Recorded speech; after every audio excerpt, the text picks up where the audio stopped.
Hello, everybody. My name is Jonathan Price. I am the podcast producer here at Audio Information Network of Colorado. And you may be thinking, who in the world is this guy? Well, I am taking over for Penn this week because we are bringing to you a special episode of Aftersight. This is our Aging at Altitude Story Booth Summit.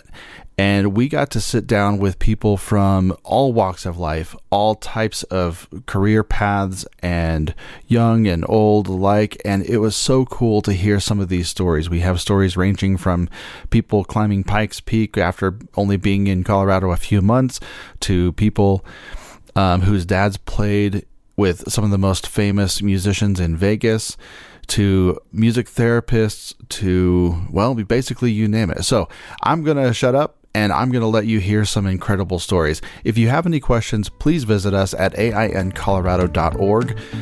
And if you need any resources, just put a /resources at the end of that address. All right, enough of me chatting. Let's get into some of the stories. Hello, everybody. This is Jonathan Price. I am the podcast producer here at AINC, and we are at the Aging at Altitude event here in Boulder, Colorado. And I am sitting here with Barbara Newsom. Barbara just signed up to be a reader for AINC, so you'll be hearing her voice here shortly, hopefully. Barbara, tell me a little bit about why you joined the volunteer program at AINC. I have a couple reasons why I wanted to volunteer with AINC. I'm a physical therapist who works with seniors, who many of them are visually impaired and have different access problems to reading materials, and I know they enjoy it when someone will read for them. So for them to be able to have access to the reading materials whenever they want would be an amazing thing for them. I also had the wonderful opportunity of dating a visually impaired man and learn a great deal again about what the whole community is about and resources that are out there and more that are needed. Very cool. So what brought you to the Aging at Altitude event? Well, I am 60, so I am in the demographics, but also, again, wanted to find out more resources for the people I work with and in my community as well. That's awesome. So tell me a little bit about your personal story. What kind of makes you tick? I'm very active. I live here in Colorado, live the mountains. I was just with my daughter this morning and we went for a run. I am very adamant about, well, I wouldn't say I'm very enthusiastic about keeping people active, because that's how they're going to have quality of life as well. So my whole being is about keeping people active and independent. You know, again, I work in a facility where people lose their independence, and that's just so sad to see. So maintaining independence through physical as well as mental and emotional side of it as well. So you said you were a physical therapist? I am a physical therapist. That's awesome. Are you currently doing that? Yes. And what sort of field in physical therapy are you working in? So I work in geriatrics. Okay. So again, a lot of my people are visually impaired. And our campus, it's villas at Sunny Acres, I think I can say that. And it's in Thornton, and we have everything from rehab, long-term care, which is like nursing home, assisted living, independent living at 3 different varieties of housing. So again, those are people who need these kinds of services, and it's what I do for a living, but it's also my passion. Wow, that's really cool. What are you hoping to get out of this volunteer experience? I don't know. I just somehow it kind of reached out and said, yes, you can do this. And so I wanted to try. Very cool. Is there a particular thing that you're hoping you can read, or is there a particular direction you would like to go with volunteering? I don't know yet. I don't know all the aspects that are available. I feel like reading books would be an area I'd like. But I know a lot of people like the newspaper, some of those type of things too. So, I'm willing to learn what you guys have available and need. Awesome. And learn what I like. Very cool. Very cool. Well, Barbara, I'm so thankful that you got to sit down with us, and thank you for becoming a volunteer. I hope if you're listening to this that and you're considering being a volunteer, reach out to us. You can visit us at aincolorado.org, and you can find tons of resources, tons of podcasts, tons of volunteer information. So don't hesitate to reach out to myself, Jonathan, or Evan, or Penn, or actually our volunteer services coordinator, who is brand new, Lauren Bear, and you can hear her on our last episode of Aftersight. Or actually probably by the time this airs a few episodes ago, episode 51 on Aftersight. So reach out to us. You can reach us at our first names, either Jonathan, Lauren, Evan, or Penn at aincolorado.org. So everybody have a fantastic day. We'll talk to you soon. Thanks, Barbara. Thank you, Jonathan. This is Evan from AINC at the Aging at Altitude Story booth. Joining us today is Brahma Sharma. You came to our story booth with quite a lot of interesting little tidbits. So go ahead and tell us your story. Oh, thank you. Thank you for inviting me here. I am addressing the biggest fourth leading cause of death in the U.S. alone. That is the prescriptions given by your doctor, taken as directed. Because doctors prescribe, but let's try this. If it doesn't work, we'll try something else. Every medication has a side effects. Sometimes it's a minor upset the stomach, more serious about dizziness, tripping over. It can lead to hospitalization, and unfortunately for some, it can lead to even death. As I say, it's a fourth leading cause of death. One patient, a legal drug prescribed by the doctor, taken as directed, not overdose, is killing one patient every 4 minutes in the U.S. alone. That is, let me put it differently, 350 people we are losing every day. It's like a one full plane full of people. So that is a major concern, and the reason for that is the pharmaceutical companies make these medications for an average person. And we know nobody's an average. You listeners, you're not average. I'm not an average. So there is NIH, National Institute of Health, says the genetic variations we inherit from our parents not only control how we look and we are different from our siblings, it also controls how we respond to a drug. So now there is a simple cheek swab test which predicts before doctor even prescribes whether the drug is going to be just right for you, or too hot, or too cold, like a Goldilocks story. And it's a once in a lifetime test. So with that test, the doctor will have a list of all the medications for you in the red color, green color, and blue color. If any of the medications are in the red color, your doctor should remove them and find a therapeutically equivalent drug in a green box. And if it is a blue box, that means they should start at the higher dose because you are clearing the drug too fast. So the listeners, I just finished writing a book, The Right Drug Dose Right Drug for Every Patient. And that coincides with, interestingly enough, in a Congress, there is a bipartisan bill which titled at Right Drug Dose Act. And I think you should connect with your congressman and tell them to pass this test. It talks about the seriousness of the side effects, adverse drug reaction, and it also talks about the PGX test, which I'm talking about, and it has a funding for the healthcare providers, doctors to be educated.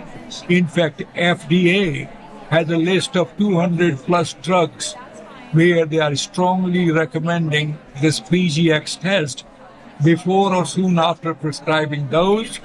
And in addition to that, they have a list of 70 plus drugs which are more serious, come with the black box warnings.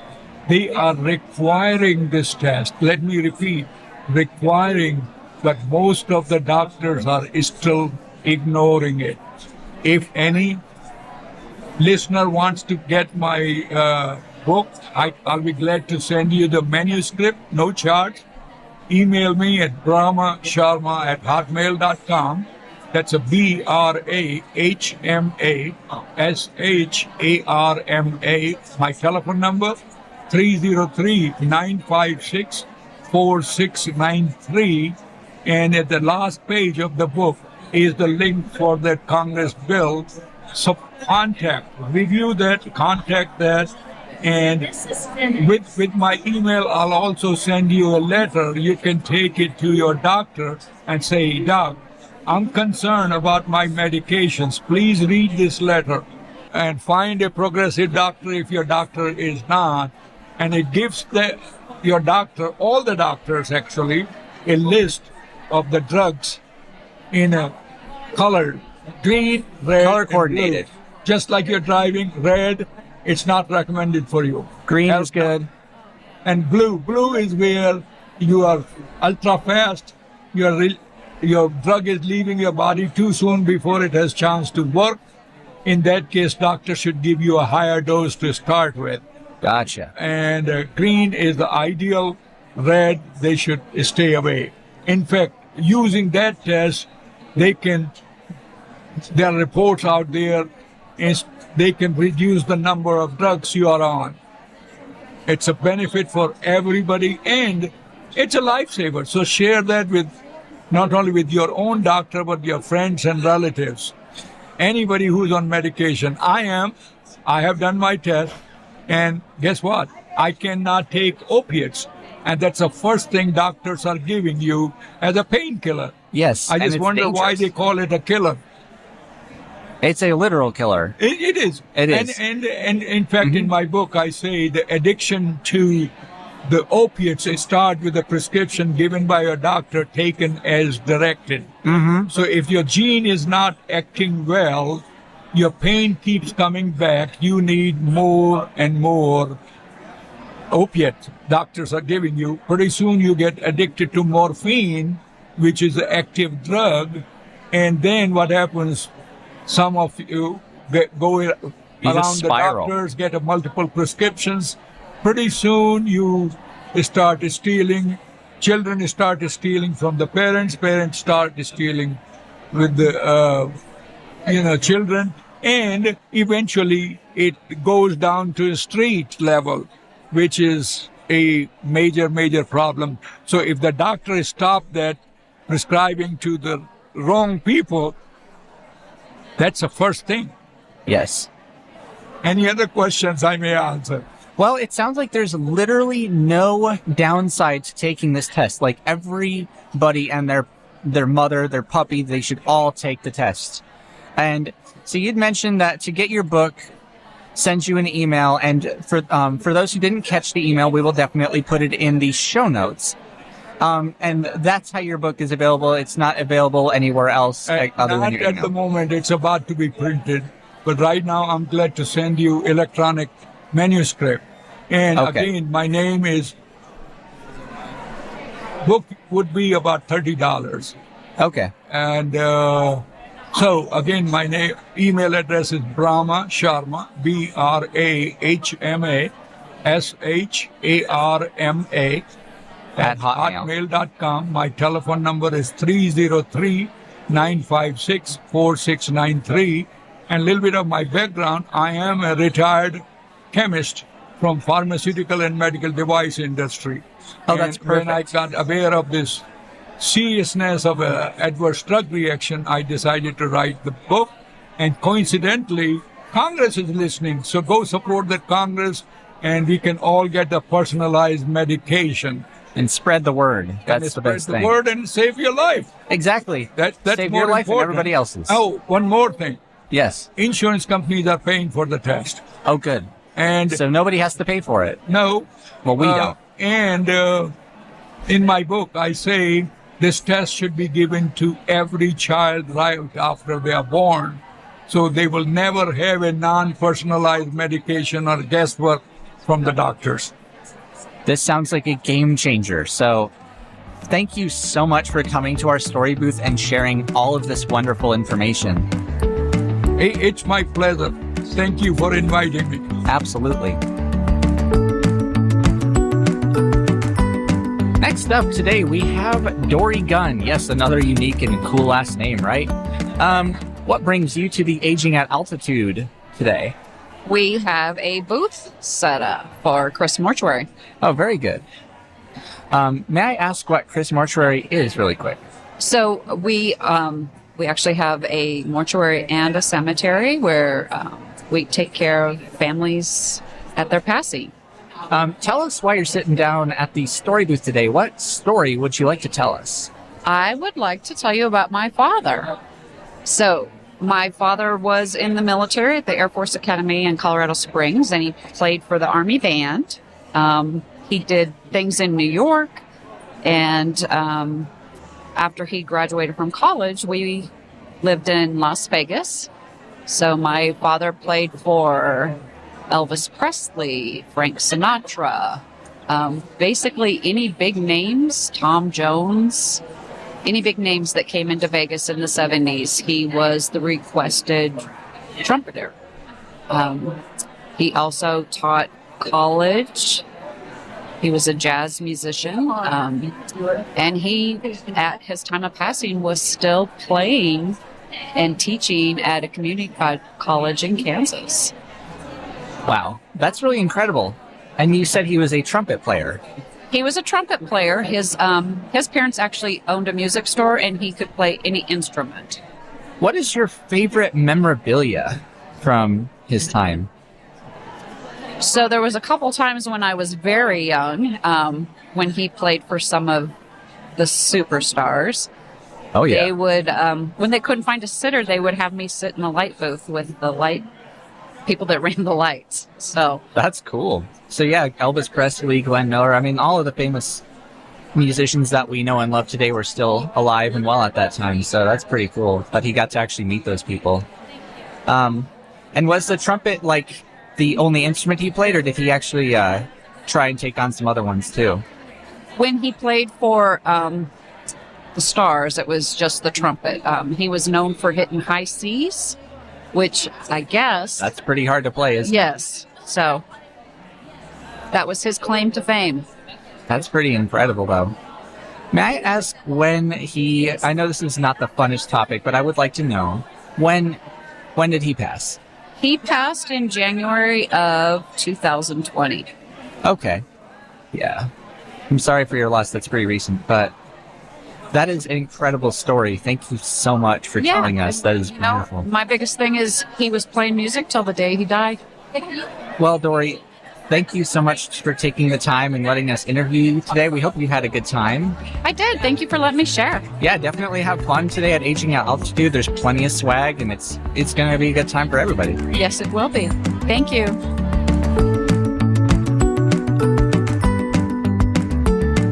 Ladies and gentlemen, this is Jonathan Price. I'm so excited to be bringing you a very special guest who I just happened to meet. Her name is Michaela. She is a music therapist, graduating from CSU up in Fort Collins. So all of you focos up there, this one's for you. Michaela, tell me a little bit about why you're here and what you're doing. Great question.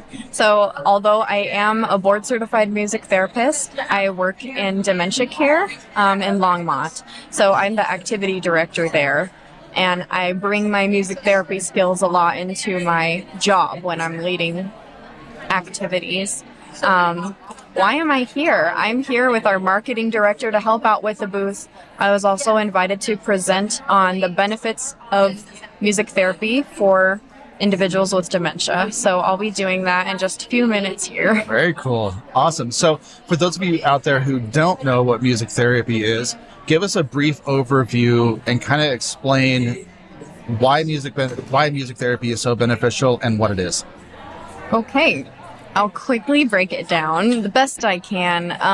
The American Music Therapy Association has a really nicely outlined definition of what music therapy is, but essentially a music therapy clinician will set goals and objectives for a client that are non-musical, and then they have all this training as a musician and as a clinician to use music as a tool to address non-musical goals. Okay. So that's what music therapy is. It can look a lot of different ways depending on the goals you're working on, what music the person likes, who they are, what their strengths are, whether they want to work on creating a product together, Right. like, composing a song, or so it can really Is it vary. instrument based or is it singing based? It's all of it. It's all of it. Anything from singing with no instruments to a band of instruments to body percussion.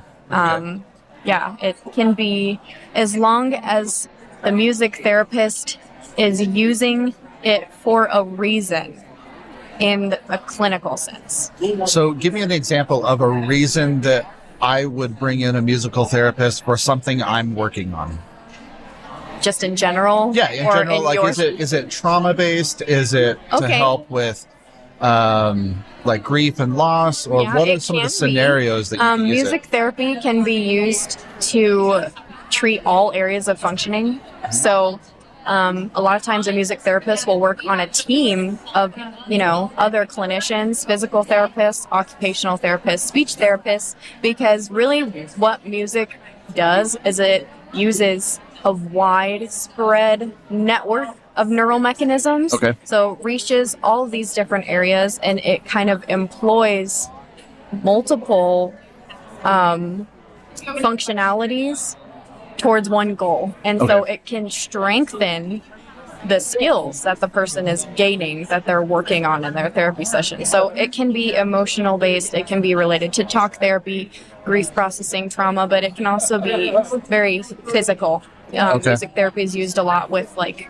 for example, gait training. Like if somebody has Right. had a stroke or traumatic brain injury, Okay. or they have Parkinson's, music therapy can be used as a tool in those physical interventions. Right. Do you guys ever use metronome therapy in that sort of music therapy world?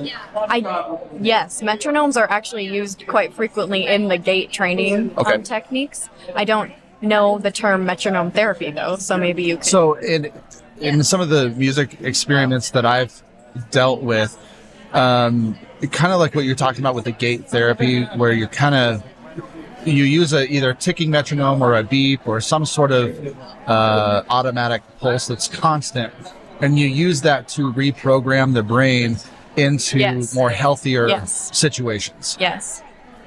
Yeah, it helps because rhythm provides a constant, unchanging, it's very grounding, and there's something called entrainment. It's essentially a neural mechanism. It's how our brains respond to rhythm. Right. And that's why sometimes if you hear music playing when you're walking down the hall, suddenly your steps will sync with the beat because our bodies respond to rhythm innately. So when I'm sitting at a stoplight and all of a sudden my windshield wipers or my blinker is in tune with what's happening on the radio, my spirit gets excited. Is that what you're saying? That's awesome. So what is your goal here? My goal here is to advocate for the music therapy profession and also to share how special of a tool it can be in dementia care specifically. Okay. Yeah, I think, and in all levels of functioning, truly. They can be high functioning and not have as many, effects of the disease, or they can be mostly apathetic and not super mobile, but music touches people in so many ways. Right. And you can still connect with them on a human level. So, Given music, and you're a music therapist, do you play instruments?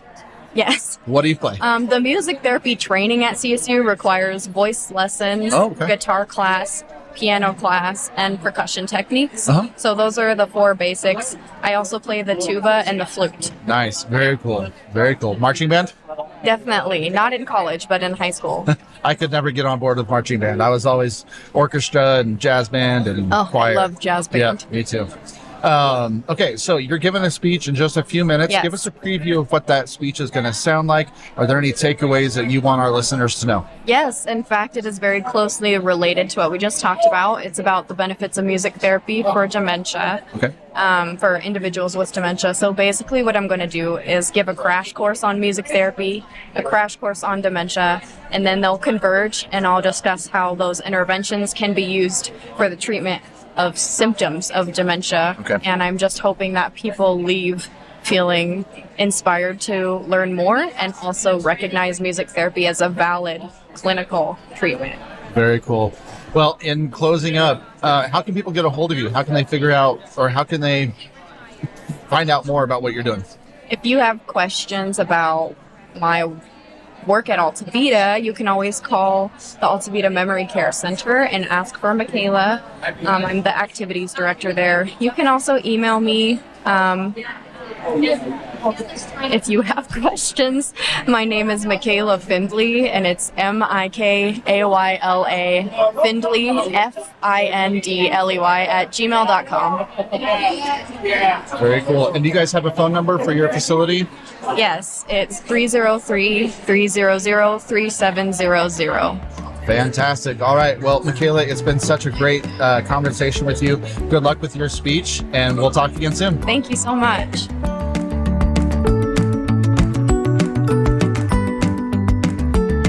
All right, this is Evan with the Audio Information Network of Colorado, the Aging at Altitude, and our story booth. And joining us today, we have Michelle Wallace. So, Michelle, tell us your story. You had a pretty cool one a few minutes ago, so can you definitely just retell that story, because that was pretty incredible. Absolutely. Okay, so my mother was widowed at age 52 in 1975, and things were a lot different for women then working. Yes, I So imagine. she needed to work, and so she was going out looking for a job. She kept telling me that nobody would ever hire her because she was too old at 52. I was a hiring manager at the point. So I said to her, look, from a hiring manager's perspective, here's what I see when I talk to you. I see someone who needs a job, will give me their best work, and has a good work ethic because you're older. Number two, you're not going to go out every night partying and come in hungover, which is really a good thing for a manager. Number three, you're not going to run off and get pregnant and need maternity leave. And number four, you're not going to be on the phone all day about your boyfriend. So senior workers have a lot to give, and it is a misnomer that senior workers are slow to learn. We can learn just as well as anybody else, and my mom was successful in finding a job with a publishing company. So I feel really good. I changed her whole outlook on job search just with that little story. That is absolutely amazing. And for any seniors listening, keep that in mind. You guys can still work. If you need money and you want to work, you got what it takes. So just do it. That's amazing. Right. That's And very inspiring. think about it from the manager's point of view, because the manager is dealing with a lot of staffing challenges and people wanting more and more things from them. So if you're a good worker, they want you. Absolutely. So what brings you to the Aging at Altitude event? I'm 74 and I Okay. live here. And you're aging at altitude. I'm aging at altitude. You got it. Well, that's amazing. Well, I know this is a pretty brief one, but thank you so much for Thank telling your you. story. It's been a pleasure. Thank you. Bye-bye.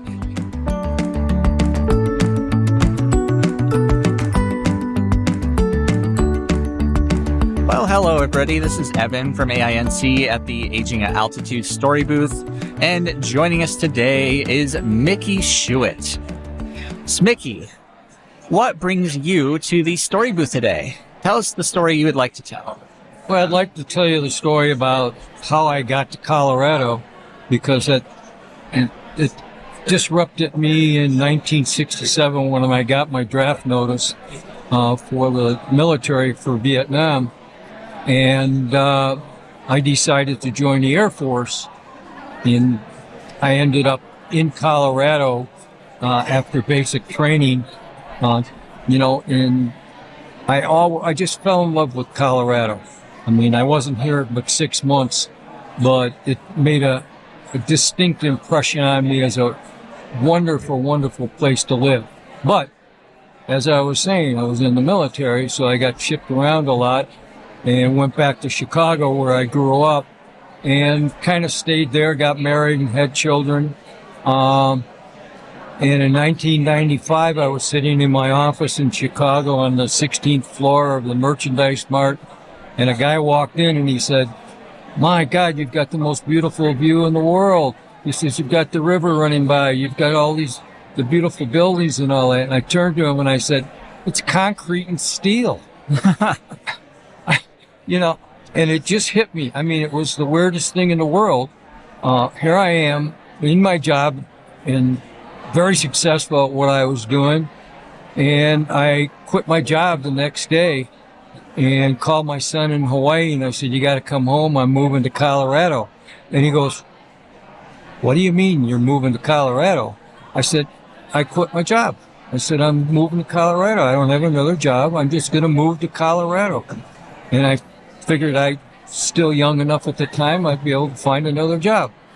So that's how I got to Colorado. That's really incredible. So how old were you when you actually moved to Colorado? Well, I got here in 1995. I turned 40 years old a month after I moved here. I moved to Colorado Springs first because, like I said, I didn't have a job, but I had an interview for a job. And I took the job, but I took them with the caveat that I wanted to spend 3 months before I started work for them. And they were good with that. And I spent 3 months traveling the whole state, going to hot springs, riding my mountain bike that I bought in Colorado Springs, and just getting any rejuvenation about at 40 years old what my life was all about. And I don't regret 1 minute of what I did. That sounds awesome. Is there a particular moment after you moved to Colorado that stands out to you? Do you have a particular memory that you just love? Yeah. 3 months after I moved here, I was in my apartment in Colorado Springs, and I decided I was going to climb Pikes Peak. Now here's a kid from Chicago, not very high sea level, let's put it that way. And after 3 months, I thought I was acclimated for this.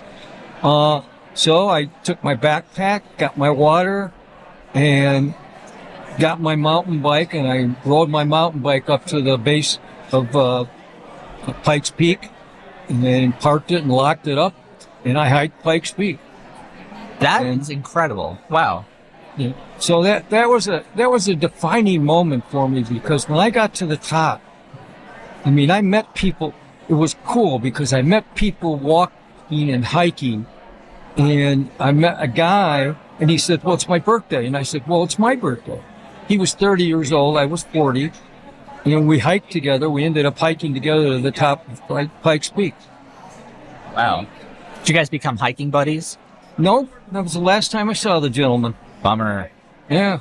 Well, what brings you to Aging at Altitude? I'm kind of retired. I'm 76 years old. Things are going pretty good health-wise. I'm very healthy. I've stayed healthy most of my life, and I do owe that to Colorado. I mean, it's a healthy place to live. Absolutely. It's an amazing state. Is this your first time at Aging at Altitude, or have you been to another one before? No, this is my first time at this one. That's pretty cool. Well, Nikki, thank you so much for letting us interview you today. We hope you had a good time. And well, thank you guys. You had an incredible story. It's great. What you're doing is great because people, I got involved with a Vietnam group called Vietnam After Vietnam, and they were doing that with, guys coming back and, what's your story, so that they have that for a long time. That's amazing. So people need to know what we went through those years. Yes. Very important and very vital. Yes. To who we are. Well, thank you so much. Thank you, guys. Of course. All right. Well, hello, everybody. This is Evan from AINC in the Aging at Altitude story booth. And joining us today is Miriam Paisner. Paisner, yes. Miriam, can you please tell us your story? You mentioned falling in love with a rattlesnake. Actually. Yeah, it's kind of odd. I drive the Reservoir Road. And several summers ago, I saw some rangers and I stopped and I said, "Are really any rattlesnakes here?" And they said, "Come." So I had my boots on and got out of my car and went with them across the pasture. And there was a female rattlesnake all curled in the sun. And we woke her up and she went right into my eyes, and her eyes were like, I can't do this on the radio, it's blind, but almond eyes. And she woke up and she was mad because we woke her up. Now, she wasn't coiled, that's danger. She was curled because she was sunbathing. Right. And we woke her up, she stared at me, hissed at me, and that was it. I fell in love with her. Fell in love with her. It was just a lovely thing. Unusual. Wow. That's it. Would you describe that as like, how would you describe that? Love at first sight? I'm Yes. kind of curious. Love at first sight of not threatening, and her eyes were almond shaped. Love at first hiss in this case, right? Oh, hiss. Yeah, she did hiss. She went, Right? Yeah, I'm sure. As with any, like, I mean, I'd be pretty mad if somebody woke me up if I was sunbathing, right? That'd be nobody wants to be woken up if they're sunbathing. right. Yeah. Well, that's pretty funny. That's it. What brings you to the aging at altitude? I'm aging, And you're at altitude. and I'm at high altitude. Yes. And there's a lot of agencies here. I just want to explore. I just wanted to explore, see what there's here. Have you found one in particular that you really like that stands out to you? Yes, the one called Pet Care back there. I think I'm going to get a job from them because I take care of animals for partial living, and he needs somebody. Oh, well, I came in here to buy, but I actually wound up getting a job. That would be really cool, actually. Do you have a favorite animal? Oh, gosh. I suppose it's horses and goats. Goats especially. Absolutely. Goats are silly. Yeah, horses are my favorite animal, personally, Yeah. actually. I like them equally. Yeah. The Yeah. goats butt me and eat the horses' hay, and the horses just ignore us and eat Yeah. their own hay. Do you have any pets? I have a cat. Oh, very A good. Maine Coon cat. He's 12. He weighs 17 pounds. Very He's a good. big boy. And he's a survivor of the 4 Mile fire. His house burned to the ground that year, and his parents were out of town, and he got saved, and they gave me a kitten. So I named him after the street that burned down, which is Arroyo Chico. Arroyo Chico was the street in 4 Mile Canyon that they lived on where the house burned down. That's it. Wow. That's pretty remarkable, honestly. Is this your first time going to aging at altitude, too? No, I got my 4th. Very good. Well, thank you so much for coming to our story booth and letting us interview you.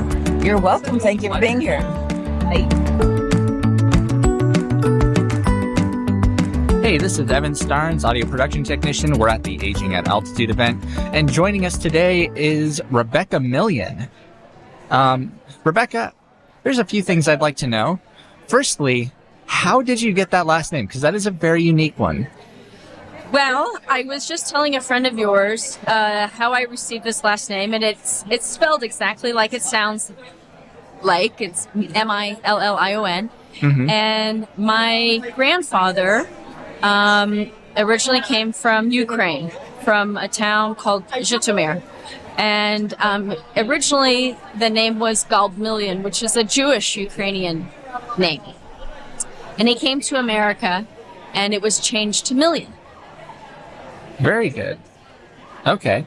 That's pretty unique, honestly. I don't really meet too many people with the last name Million. In fact, I've heard some pretty unique ones, but that definitely takes the cake, you could say. Well, the reason why he ended up coming to the United States is because he was conscripted by the Tsarist army during the Russian Revolution. And so my grandfather, my Zaidi, fought in the Russian Revolution, and he actually had not a bullet wound, he had a bayonet wound. Wow. And then, as my dad tells the story, my grandfather, my Zaidi, saw that the communists were starting to win, and he could really care less who won. He just he had no choice but to be in the Tsar's army. He escaped, he went AWOL, and he escaped through Scandinavia. Wow. And then took a boat to America, and there was a cousin in Detroit. So he ended up in Detroit. He had already been married, but his wife and was killed in a pogrom before he was inscripted into the army. That's and that's remarkable. how that Wow. side of my family came to America. Wow. That's honestly quite remarkable. So, Rebecca, why in particular are you telling us your story? I'd like to know. Well, ironically, I was at CU yesterday, and I heard a lecture by a professor there, and he teaches in the College of Innovation and Creativity. And he talked about how when people tell stories, the storyteller's frontal lobe kind of starts to light up. And the people who are receiving the story, who are hearing that story, their frontal lobes start to light up. And I've always been a great fan of good storytellers and great stories. I had the fortune of, in my younger days, backpacking all around the world, many different locations. And I think that storytelling can kind of get lost a little bit. And it used to be, people would sit around and tell wonderful stories. Whether they were true or not, they were there to entertain. So I love this part of our lives. Definitely. It's really important. I mean, it kind of gave me the vibe of like campfire stories. People would just go down rabbit holes, and it's agree. quite amazing, isn't it? It is amazing. And I think it's a wonderful art. Yes. And there are professional storytellers out there, and if you've ever seen one or heard one, they're wonderful. Yes, absolutely.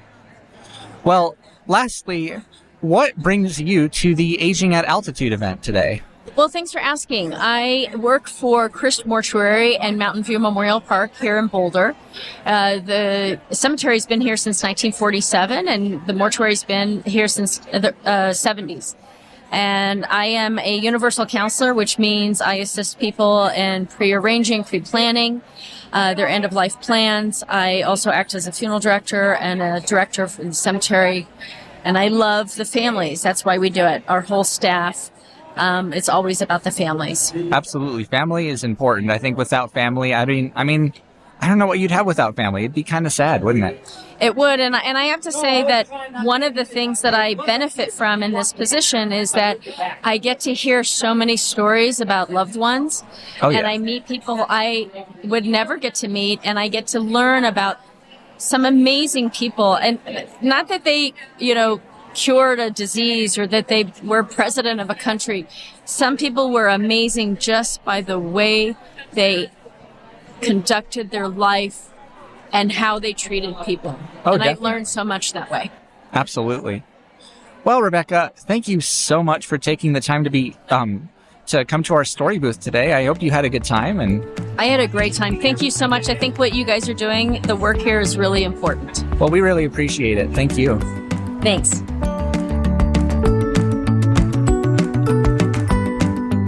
This is Evan from AINC and the Aging at Altitude story booth once again. And here today we have she's volunteered with us before, and her name is Sally Yerger. So, Sally, you got a story for us. Go on. The floor is yours. Okay. I was traveling in a group of people who were crossing the Sahara Desert. And because of the intense heat in the Sahara Desert, the roads are not paved. So you follow a sand track, and they have barrels that are sort of strung out across the sand, and you follow the direction you're going by looking for the barrels. So usually you're in a group of 4 or 5 cars together because you don't want to be one car alone in the Sahara Desert in case you miss the barrel marker. And because there are sandstorms, the barrel markers sometimes get covered up, or they aren't really readily available to see. So you travel in a sort of a wing of 5 or 6 cars across, and the people who see the barrel marker honk. And so then the whole wing of cars turns that direction. So we were traveling across the Sahara. I was a photographer, an amateur photographer, but a passionate amateur photographer. And we were traveling in a Land Rover, and we broke an axle. And we had an extra axle that was on the roof rack of our car, but it was also broken. So the group determined that what they would do was leave one person with the car and the rest of them would take off to try to get to the nearest oasis or village and see if they could get our axle welded.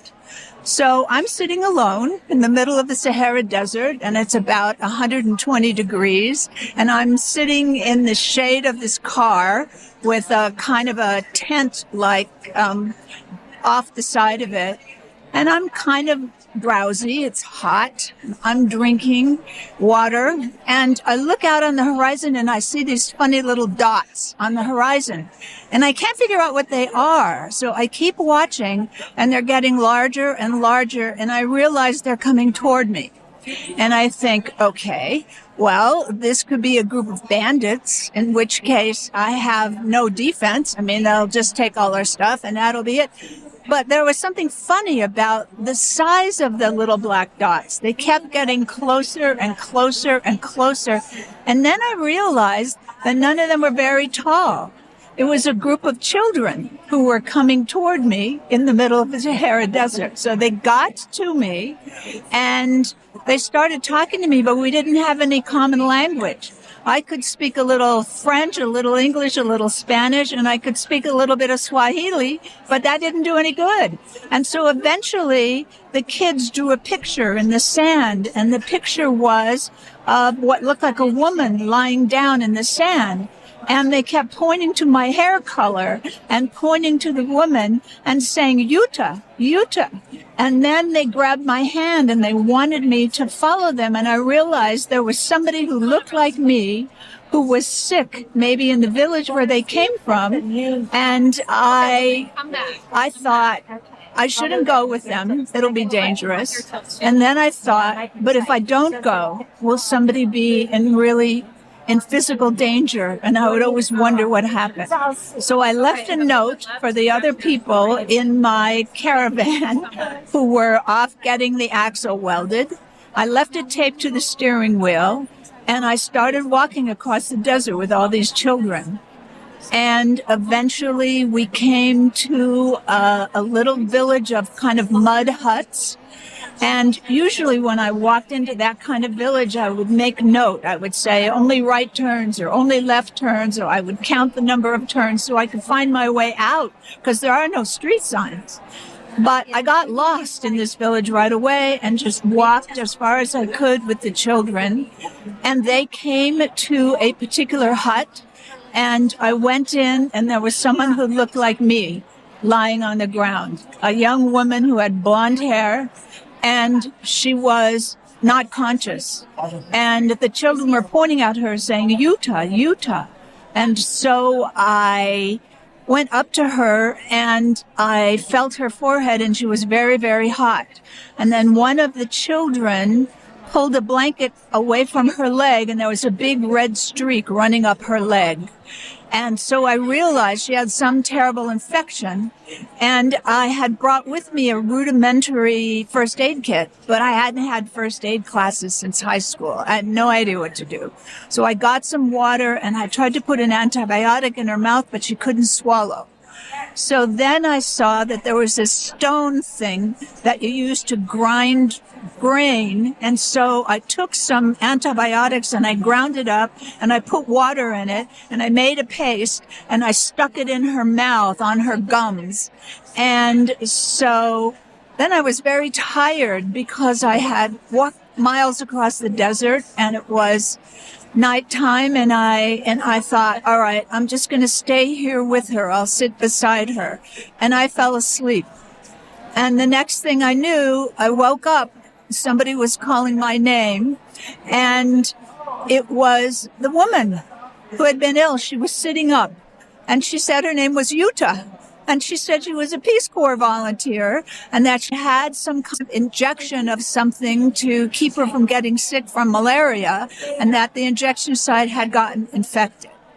And meanwhile, I had left one of the children with our Land Rover to show the people in my group where I was when I came back. They came back, they put the kid in the car, they drove into the village, and I was reunited with my group traveling across the Sahara. So that's my Sahara Desert story. Wow. That is absolutely incredible. I'm still kind of just like going through it all in my head right now. So you saved this person's life, essentially, and I think so. I mean, no, you did. Yes, I think so. I'm pretty sure you did. And the Peace Corps at that time had a rule about never leaving only one volunteer in a remote location, but her partner had been medevaced out because her partner had gotten sick with something else, so that's why she was there alone. Wow. That's remarkable, though. Well, thank you, Sally, for sharing that story. We definitely appreciate it. That's an incredible story. You're very welcome. Hey, everybody, this is Evan, back with you again at the Aging Well at Altitude convention, if you will, I guess, and the story booth. And joining us today, we have a very special guest, Stanley Goralnik. Goralnik. That is a very, very unique last name. And he's got a really cool story. He actually recorded for a recording service, a little over 20 years ago in New York. So, Stanley, go ahead and tell us about that. Well, it was wonderful because you could go after work, and as many people came, that's how many booths they used. This was the New York office, which was much larger, for the recording of the blind, which I believe was headquartered in Princeton, New Jersey. And anybody who was blind could send in 2 copies of any book, mathematics, chemistry, history, literature, you name it. And these were sent to New York and used to make recordings. There were always 2 people on a recording. I generally ran the machine because you had to be able to splice together where somebody was speaking. They probably have better machines today. Occasionally I did the reading, but often there were very famous actors and actresses who would stop in to do a beautiful reading of a piece of literature while I recorded. And so I stopped by this aging here convention. I'm only 79, but I want to find out what's coming. Next. And I do a number of nonprofit things, and I've been on a number of nonprofit boards. But the notion of the Audio Information Network is really kind of exciting.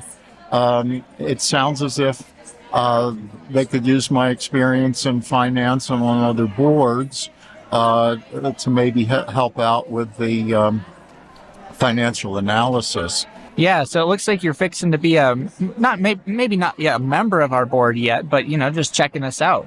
Exactly. And I feel like what we did is kind of similar to what you were doing, way back when.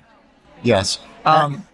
Do any particular actors come to mind? I can't remember. Okay. At this point. That's okay. But, it was many years ago. Just figured I'd throw it out there. Yeah. But the other thing is my wonderful German teacher, Candace Einbeck, apparently volunteers for you. And yes. I had...